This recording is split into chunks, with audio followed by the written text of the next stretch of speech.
Antara etnik yang terdapat di Sabah ialah etnik Kadazan Dusun. Kadazan Dusun merupakan etnik peribumi terbesar di Sabah dan terbentuk daripada dua suku utama iaitu Kadazan dan Dusun. Dua suku ini digabungkan kerana persamaan budaya dan bahasa. Selain itu, etnik lain yang terdapat di Sabah ialah kaum Murut. Suku kaum Murut merupakan suku kaum ketiga terbesar di Sabah. Suku kaum Murut juga menetap di kawasan pedalaman dan kawasan tenggara Sabah. Kaum ini dikenali sebagai Murut kerana perkataan Murut merujuk kepada kumpulan penduduk yang tinggal di lereng bukit atau tanah tinggi di pedalaman Sabah. Kadazan Dusun. Pakaian tradisi suku kaum Kadazan Dusun ini kaya dengan keunikannya.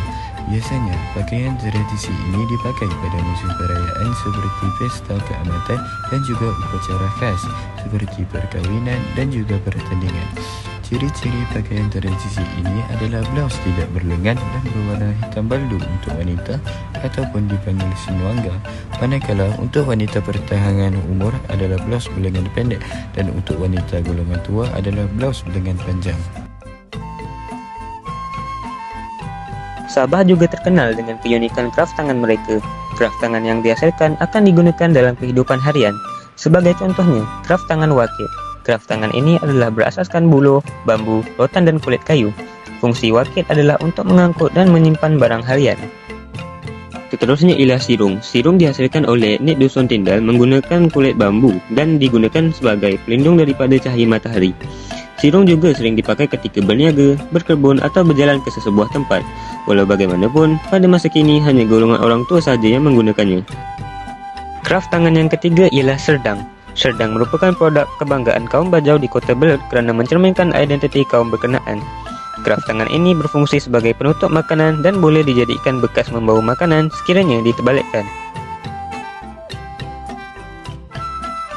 Makanan tradisional di Sabah.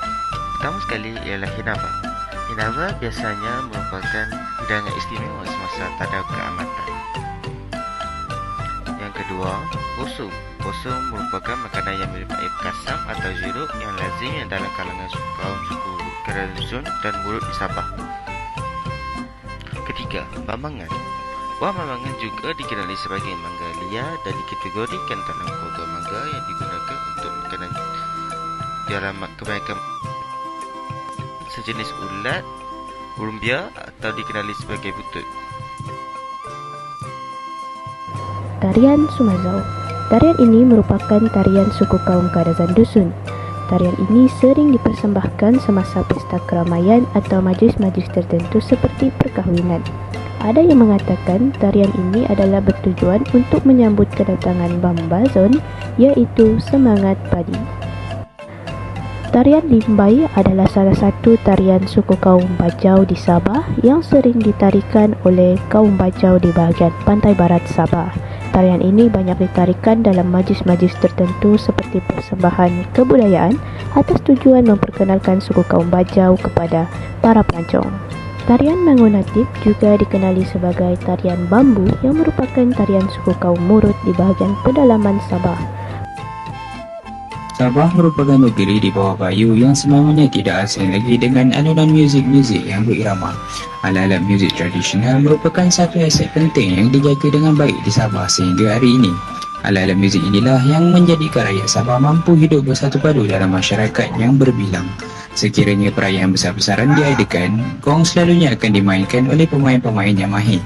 Muzik di Sabah dianggap sebagai tanda kegembiraan atau kesedihan, atau dalam kata lain, muzik bagi rakyat Sabah dapat mengubah suasana sesuatu keadaan.